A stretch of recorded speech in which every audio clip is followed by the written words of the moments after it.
Hola, bienvenidos y bienvenidas al tema sobre constructivismo social. Recuerden que este tema lo vamos a ver en dos sesiones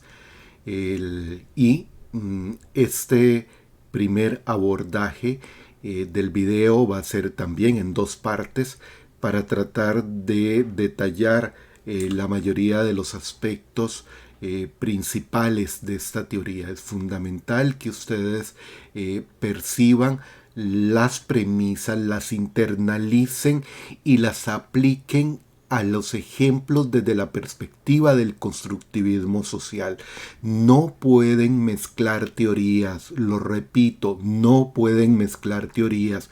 Aplicar una teoría es analizar un hecho desde la perspectiva de esa teoría, no para estar diciendo que hay otra teoría que dice otra cosa diferente. No, aplicar constructivismo es entender la realidad internacional desde la perspectiva del constructivismo, no de lo que diga el neoliberalismo o el neorrealismo o el realismo, no. Vamos a ver constructivismo y vamos a entender el mundo desde la perspectiva constructivista, no desde otras perspectivas. Eso es fundamental para que no cometan el mismo error que cometieron en el examen, de mezclar cosas, de entender la realidad de distintas perspectivas. Es necesario que internalicen que cuando uno utiliza una teoría, lo que esa teoría no observa de la realidad queda fuera del análisis. No es que porque el constructivismo no observa determinado hecho, entonces recurro a otra teoría para observar ese aspecto del hecho. No. Lo que la teoría no observa del hecho no puede ser incorporado al análisis porque para la teoría no es relevante. Entonces, vamos a ver el constructivismo. Esta es la parte fundamental de lo que veremos en estas dos partes del video y lo que veremos en la clase de esta y la próxima semana. El constructivismo social, hay muchos constructivismos, pero vamos a centrarnos en el constructivismo social. Pero para que se entienda esta parte, veamos primero cómo se construye la realidad. Hay hechos físicos en bruto. Una roca, una montaña, un desierto, son hechos físicos en bruto, son parte del mundo físico y están ahí independiente de los seres humanos. En el otro extremo de la realidad social hay hechos sociales puros, o sea, hechos que son una construcción total de los seres humanos y no existirían si no existen los seres humanos. Incluso no existen esos hechos sociales puros fuera del grupo que los concibe. ¿A qué me refiero? O sea, en el mundo físico, una roca es independiente del ser humano. Va a existir antes y después, haya o no haya presencia del ser humano. Ahora, hay hechos físicos que tienen una base material, pero que son una expresión de la sociedad, del contexto en donde se presenta ese hecho. Es la imagen del centro de la diapositiva en donde observamos, supongamos, un café con algo de repostería y un adorno de flores, supongamos que son naturales. Eso significa que esa flor ya sufrió un proceso de modificación porque fue cortada, fue colocada en un recipiente, pareciera que con agua, y eso refleja un estilo particular que la persona que va a consumir esos alimentos quiere sentirse cómoda mientras consume los alimentos acompañados de flores. Podría ser que una persona diga, yo ¿para qué voy a poner un arreglo floral para tomarme un café con un bocadillo? Eso es irrelevante. Bueno, ahí hay una construcción social, cómo uno percibe los hechos. En cambio, el dinero es un hecho social puro. El dinero solo tiene sentido en el contexto social que reconoce el dinero como medio de pago. O sea, un billete de 10.000 colones tiene valor para adquisitivo como medio de pago solo en Costa Rica o en aquellos lugares donde se reconoce que es un medio de pago. Pero intenten pagar algo en París con un billete de 10.000 colones y ustedes podrán decirle, mire, esto es equivalente a tantos euros o a tantos dólares. Y a la gente, ¿qué relevancia tiene que usted le diga eso? Porque ese billete de 10.000 colones no es un medio de pago reconocido por la sociedad y las autoridades francesas. El billete de 10.000 colones solo constituye un medio de pago dentro del marco normativo costarricense y por las personas que reconozcan en él un medio de pago. Muy diferente, por ejemplo, con el dólar, que es reconocido casi a nivel mundial, aunque sea la moneda de un país, pero es por un acuerdo social, por un acuerdo entre distintos gobiernos que lo hacen medio de pago y lo reconocen como tal, como una divisa internacional, no así otras monedas. Pero también tengan en cuenta que son hechos sociales que pueden perder vigencia a través del tiempo. El billete de 5 colones costarricense que tiene muchos colores es hoy una pieza de colección, no es un medio de pago. Ustedes podrían llegar a un negocio a comprar algo con ese billete y les dirán que no. Pudiera ser que quien los atienda le diga, yo colecciono y por ese billete le doy tanto dinero. Pero usted no va a pagar lo que va a comprar con el billete de 5 colones. Lo que hizo fue transferir la propiedad del billete de 5 colones, recibir una moneda que sí le permite ser aceptada como medio de pago. O sea, hay una diferencia entre los hechos sociales puros, los hechos físicos puros, y a lo largo de ese eje que está en la diapositiva, vemos cómo un hecho físico puede ir evolucionando a través de conceptos sociales hasta convertirse en un hecho social puro. Ahora, cada vez más hay hechos sociales puros que no requieren de una expresión material como el dinero que ven en la diapositiva. Uno puede ahora a través de Simpe Móvil, en el caso de Costa Rica, hacer una transferencia sin que medie un billete o sin que medie una tarjeta de crédito. Entonces, cada vez más la sociedad construye hechos sociales puros a partir de una serie de construcciones intersubjetivas. Entonces, esa es una aclaración fundamental. Ahora, la realidad social siempre es una construcción colectiva. O sea, los hechos sociales solo existen en la medida en que haya una interacción entre agentes y estructura y entre los distintos agentes. Sean estados, sean actores no estatales, sean individuos, sea cualquier tipo de agente que para los efectos se entiende como un actor activo.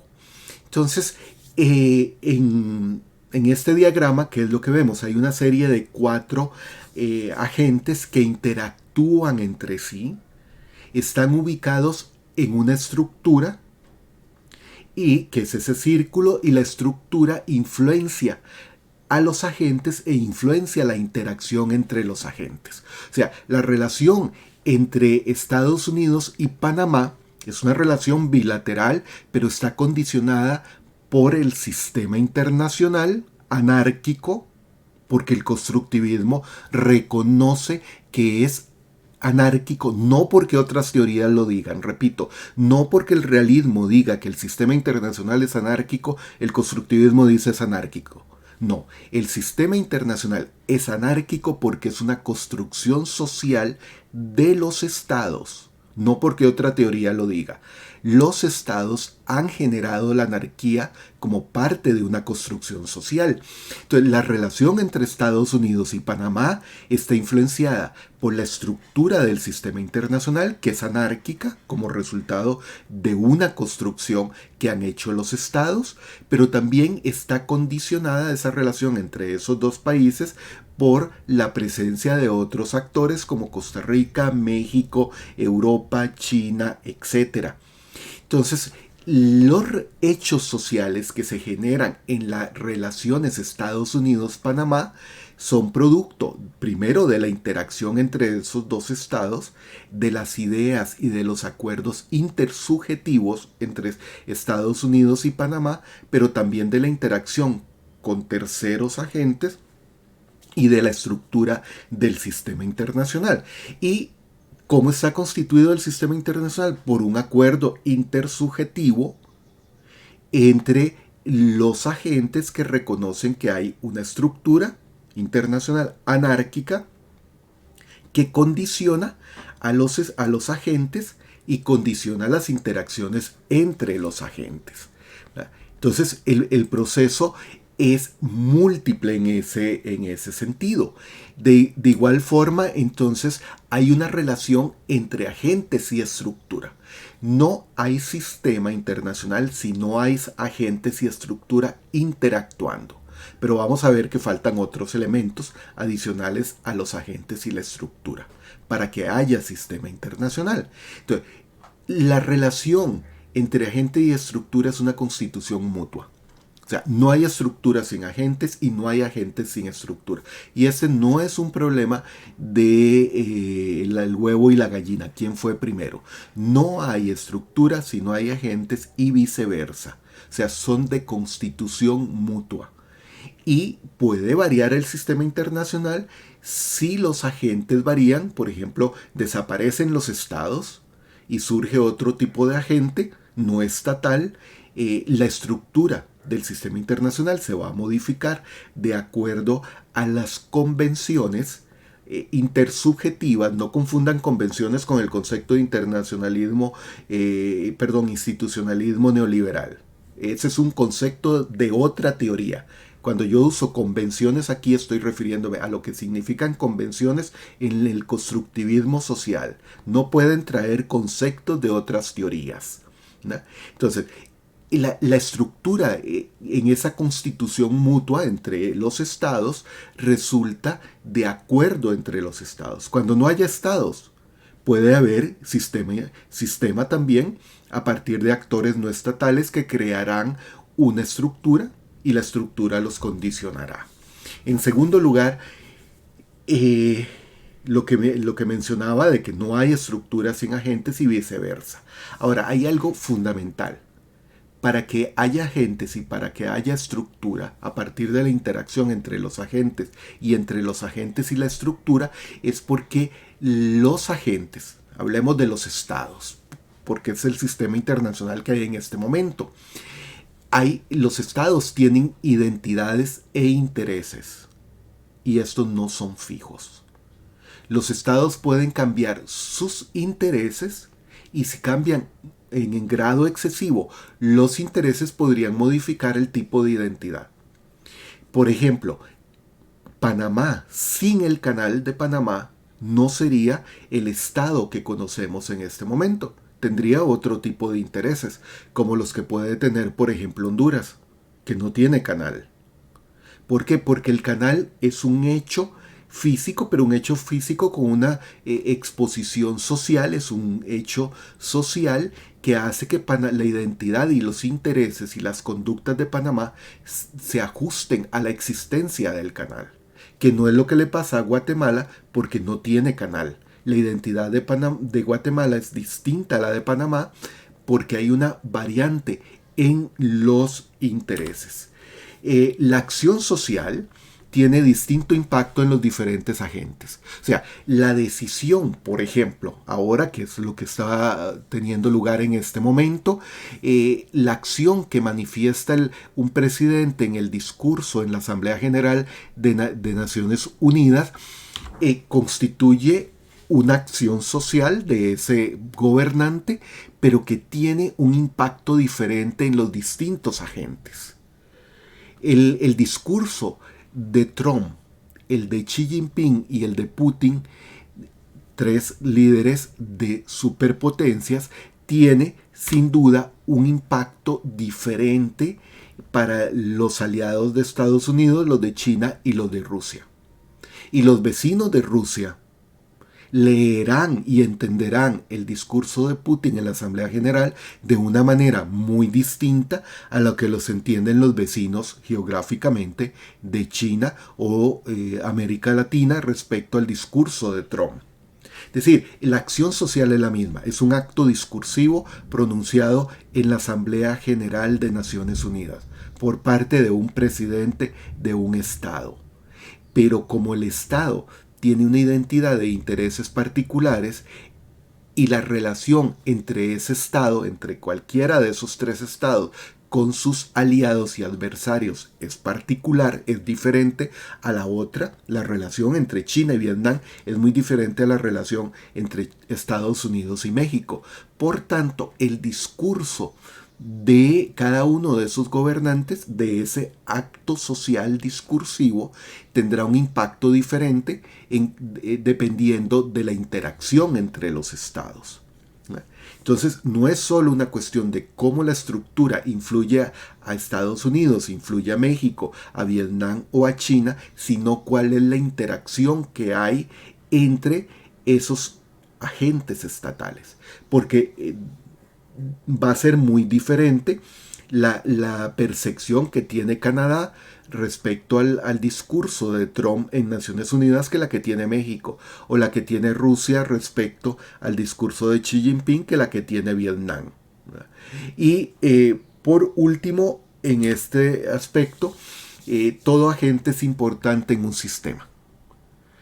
Claro que el impacto de los agentes sobre las interacciones entre los estados y sobre la estructura dependerá en gran medida de su poderío. Pero ya sea Costa Rica o Rusia o Alemania o Guyana, son irrelevantes en el sistema internacional porque son agentes que interactúan en el sistema internacional. Y puede ser que Rusia le dé más importancia a Costa Rica que a Guyana, pero no puede desconocer la existencia de Guyana aunque no tenga un alto grado de interacción. Ahora, ¿qué son agentes? Ya ustedes habían visto esa ecuación que está al inicio de esta diapositiva. Los agentes están conformados por identidades, intereses, roles, conductas. ¿Y qué es la identidad? La identidad es ese conjunto de características intrínsecas que determina lo que la gente es. Y la identidad de Costa Rica es diferente a la identidad de Nicaragua o a la identidad de Francia. ¿Por qué? Porque hay características propias de cada uno de esos tres estados que son los que van a definir la identidad de esos tres estados. Pero además de la identidad, cada uno de esos tres estados, Costa Rica, Nicaragua y Francia, tienen intereses particulares. O sea, y los intereses son lo que los agentes quieren, lo que buscan en esas interacciones y en la forma en que interactúan con la estructura internacional. Porque los agentes, al interactuar con la estructura internacional, establecen mecanismos y entendimientos, convenciones sobre cómo opera la estructura internacional, porque los intereses están relacionados con los objetivos y otros aspectos subjetivos de la identidad de ese agente. En tercer lugar son los roles, o sea, las posiciones determinantes que ocupan los agentes en la estructura y respecto a otro. El rol de Costa Rica y Panamá es muy diferente del rol de Costa Rica y Guatemala o de Costa Rica y Corea del Sur, porque hay no solo grados diferentes de interacciones, intereses distintos entre Costa Rica y Panamá que entre Costa Rica y Corea del Sur, sino que hay una ubicación geográfica que hace que las cosas sean percibidas de distinta forma. Puede haber una relación muy estrecha entre Costa Rica y Corea del Sur, más estrecha, por ejemplo, que la que puede haber entre Costa Rica y Jamaica, aunque las distancias geográficas sean muy diferentes. Pero hay una construcción de roles en función de la identidad y de los intereses. O sea, el agente es la interacción de esos cuatro componentes. Y la identidad de Costa Rica al relacionarse con Corea del Sur es una identidad diferente que cuando se relaciona con Nicaragua o con Panamá. ¿Verdad? Porque son construcciones sociales, son acciones sociales que los agentes toman en función de con quién están interactuando. Y la estructura condiciona diferente esa interacción si es entre Corea del Sur y Japón o si es entre Corea del Sur y Costa Rica. El cuarto elemento es la conducta, o sea, la acción social de los agentes. Es el discurso del presidente Alvarado en Naciones Unidas, en la Asamblea General de Naciones Unidas. Recuerden que es el 75 aniversario de la Organización de Naciones Unidas. Entonces, la conducta de Costa Rica manifestada en el discurso del presidente Alvarado es un acto discursivo que resulta de una acción social, la de Costa Rica, con una intención, con una disposición y con mecanismos y aspectos estructurales de cómo plantear el discurso. Entonces el discurso es un hecho social, dirigido a determinados actores en el sistema internacional, no necesariamente a todos. Entonces yo espero que este aspecto haya sido o haya resultado muy claro. En cuanto a la estructura, la estructura es ese conjunto de elementos relacionados dentro de la estructura, pero también relacionados a través de la interacción con los distintos agentes. Y el sistema internacional puede variar a través de la historia y entonces la estructura va a sufrir cambios. Además, la estructura está compuesta por aspectos materiales, intereses e ideas. O sea, hay un contexto cultural que, como lo leyeron, porque a mí me parece, hago aquí una nota al pie de página, que muchos y muchas de ustedes no leyeron los textos para el examen, y para entender el constructivismo es fundamental que lean los textos indicados. ¿Por qué? Porque la estructura no es solo una cuestión material dada, que está ahí, que no varía.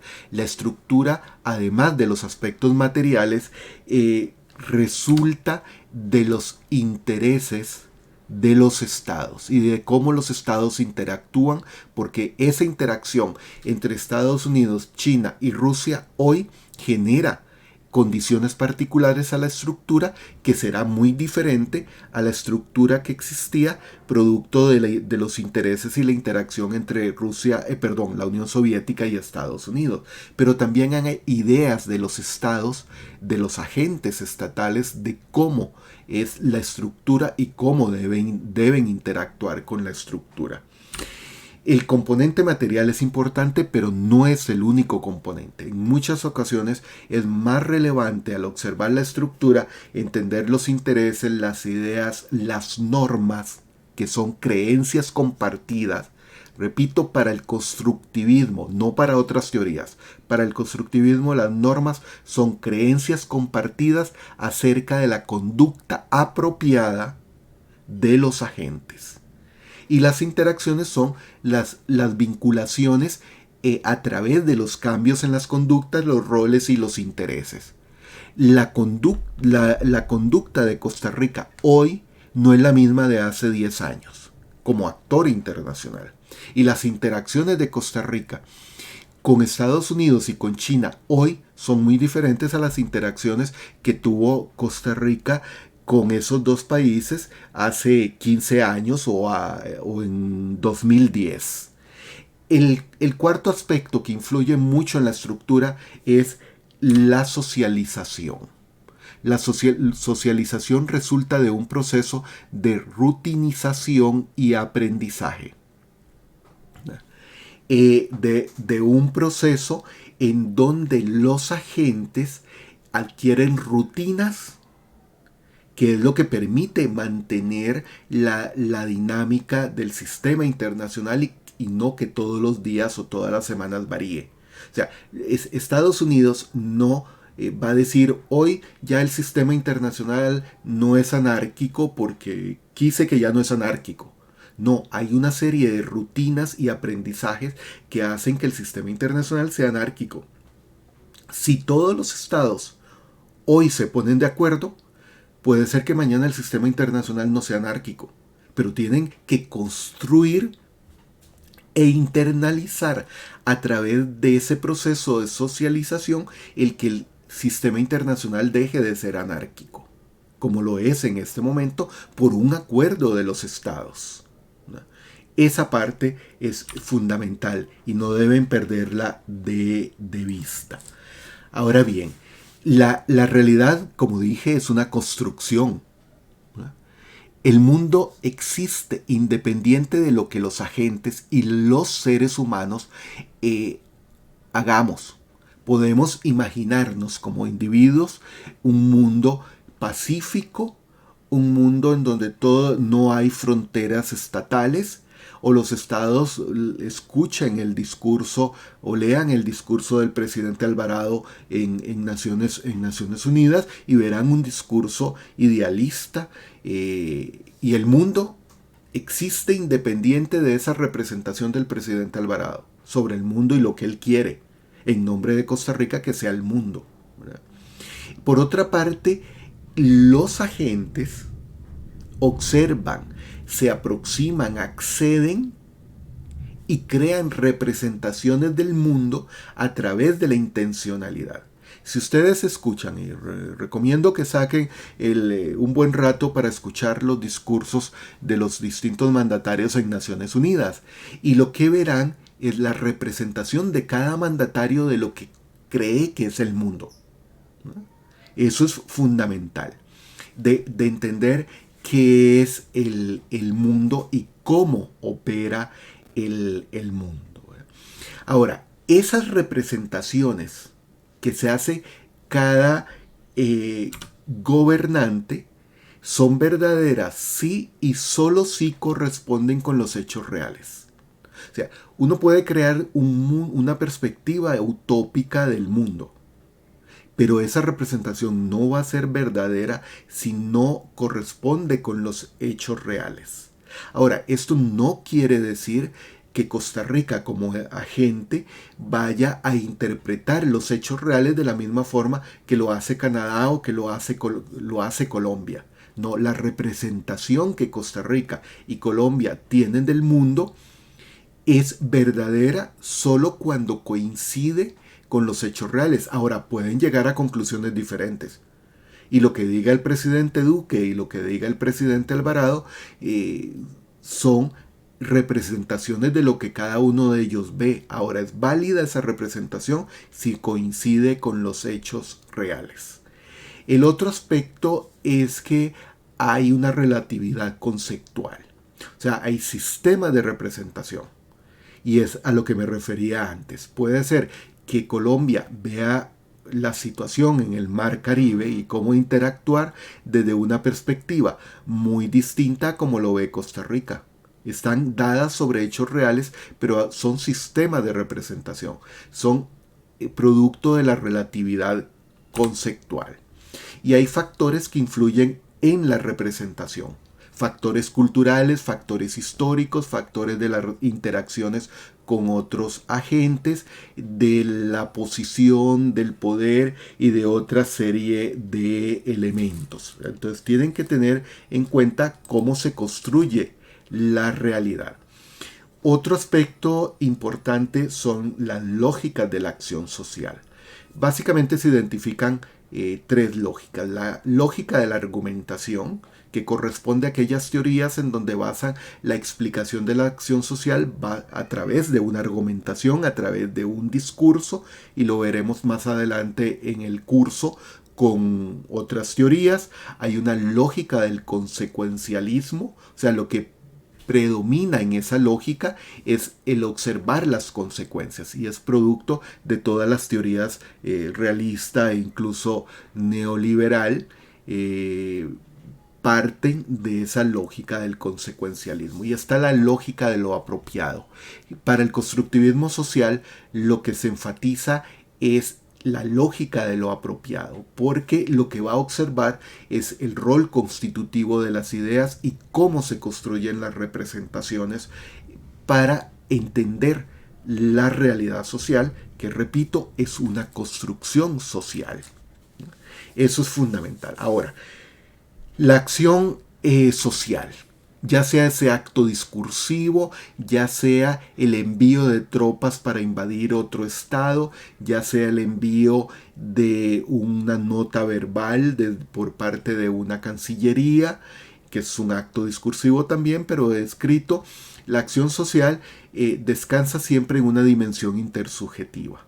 O sea, cuando Panamá recibe una nota verbal del gobierno de Costa Rica, la interpreta en la dimensión intersubjetiva entre esos dos países. Cuando Panamá recibe esa nota de Colombia, va a interpretarla en la interacción entre Colombia y Panamá, no en función de la interacción con Costa Rica, porque no son los mismos agentes los que están interviniendo. En segundo lugar, las ideas son entendimientos compartidos individual o colectivamente. No es lo que uno genera en su mente y dice tengo una idea. No, las ideas desde el constructivismo social es el entendimiento compartido, que puede tener dos personas o que puede tener un grupo pequeño o grande, como sería una sociedad. En tercer lugar, son prácticas repetitivas. Entonces, las acciones sociales se manifiestan a través de principios, normas, reglas, desde la perspectiva del constructivismo social. Y los sistemas definen los conjuntos de interacciones agente-estructura. La acción social tiene sentido, tiene lógica de lo apropiado en el contexto de ese sistema específico, ¿verdad? Y las prácticas arraigadas se conciben como hechos dados, porque han sido internalizados por los estados y los entienden desde esa perspectiva particular, ¿verdad? Ahora bien, en ese sentido, la construcción de la realidad social parte de cómo parece ser que los agentes conciben el mundo, pero también cómo conciben sus roles. O sea, Costa Rica concibe el sistema internacional a partir de cómo Costa Rica ve el mundo, pero también de el rol que Costa Rica considera que tiene en el sistema internacional. En segundo lugar, toman en cuenta los entendimientos, expectativas, conocimientos compartidos, o sea, todo ese bagaje cultural que hay sobre el sistema internacional. Por otra parte, las normas son constitutivas y regulativas. Hay normas de carácter constitutivo, es decir, que definen qué es un agente estatal. Eso es una norma constitutiva que dice el agente estatal tiene estas características. Y hay normas regulativas que dice cómo ese agente estatal tiene que comportarse. Ambas normas ayudan a moldear identidades e intereses, pero también son interpretadas a través del proceso de socialización. Entonces se construyen significados conforme se va generando la realidad. Nicolás Onuf, uno de los principales constructivistas, lo que dice es que los agentes hacen la estructura y viceversa, pero tal interacción constructiva es mediada por normas sociales, lo que genera continuidad y reciprocidad, hoy estoy complicado, continuidad y reciprocidad. O sea, por eso el mundo cambia a través del tiempo conforme los agentes van interpretando la estructura y la estructura condiciona a los agentes, pero también a través de cómo las normas sociales van evolucionando, van modificándose. Entonces, ¿qué es el sistema internacional? Como dice Onuf, es un mundo de nuestra creación. incluso la creación de los seres humanos. El sistema internacional actual es producto de lo que los estados han creado, han construido. Por eso decía antes que cuando los estados se pongan de acuerdo pueden cambiar el sistema internacional. Por ahora pareciera que no quieren cambiarlo, que disfrutan de ese tipo de sistema internacional. Y en ese sentido, el sistema internacional es el resultado de los principios, normas y reglas generados entre la interacción entre lo doméstico y lo internacional. Porque lo doméstico es relevante, lo doméstico es lo que define la identidad, los intereses, los roles, la conducta de los estados que se manifiesta en el sistema internacional. No es una conducta dada ni invariable, sino que los estados pueden ir modificando sus conductas. Esas dimensiones, lo doméstico y lo internacional, sirven de referencia para que los agentes formulen y reformulen sus intereses. Claro que no es solo una construcción de que Costa Rica dice el mundo debe ser pacífico, el mundo debe basarse en términos de paz, desarrollo, armonía y un montón de cosas más, sino que tiene esa su aspiración, pero tiene que entender que esa aspiración solo se concreta en la medida en que, recuerden, constituye una representación de los hechos reales y de cómo interactúan en el sistema internacional los otros estados. Ya lo había dicho, está dominado por la anarquía, lo que los estados crearon. La anarquía no nace en ningún lado, la crearon los estados. Y una estrecha vinculación entre normas y praxis, en la práctica condicionada por las normas. Y hay un creciente número de instituciones de distinta naturaleza que van desde organizaciones muy elaboradas hasta acuerdos intersubjetivos. La soberanía es precisamente una institución esencial de ese tipo de instituciones internacionales, pero es dinámica. La soberanía no está determinada, no es algo dado, va variando conforme varía el tiempo. Y termino esta primera parte del video con 3 preguntas claves, hay muchas desde la perspectiva internacional. ¿Cuáles son las fuerzas rectoras de las conductas estatales? ¿Cómo se explican esas conductas en cada circunstancia? Y el tercero, cómo las normas son internalizadas, aprendidas por actores considerados soberanos. Con esto, entonces, concluiría esta primera parte del video. Gracias.